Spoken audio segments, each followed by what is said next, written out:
Welcome back to stress, anxiety, and panic. Let's look at the physical symptoms around stress and anxiety and panic. The first physical symptom is a racing heart or palpitations.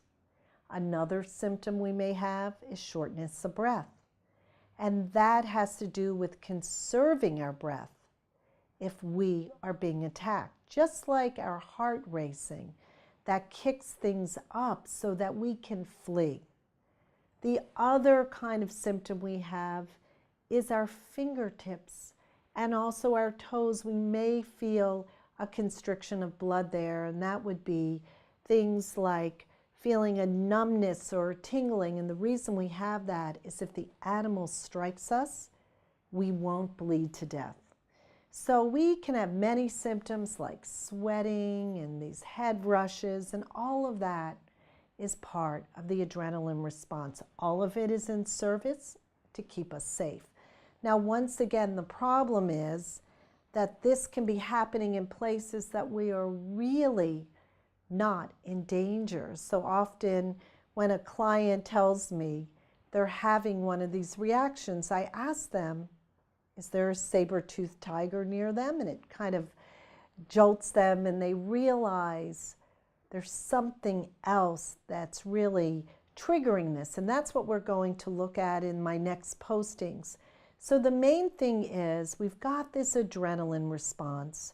So it is important to understand it's physical, and there are things that we can do about it. So let me give you some things that can help you keep this fight-flight mechanism in check. First of all, there are certain things that we eat which can really trigger the fight-flight mechanism, chiefly caffeine and sugar.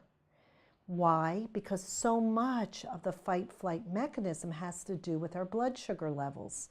The idea is we want to keep our blood sugar really at a consistent level. So for instance, if we don't eat, then our blood sugar really has these dips, and what we eat is really important.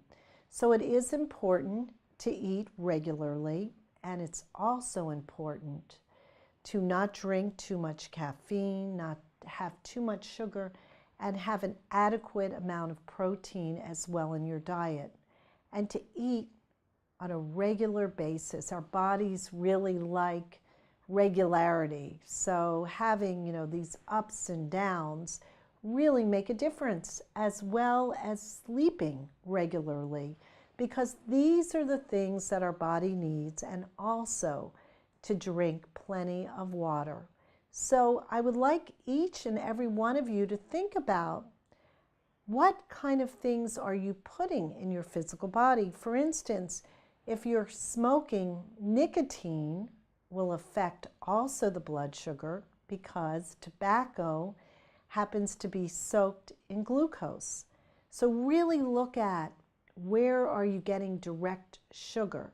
Sugar and caffeine will activate this fight-flight mechanism. So if you want a smooth ride through the day, things like having peanut butter, and I recommend peanut butter on carrots or celery, or nuts for protein, for snacks, will give you a much smoother ride with your blood sugar. And also by having that, there will be less anxiety, stress, and panic.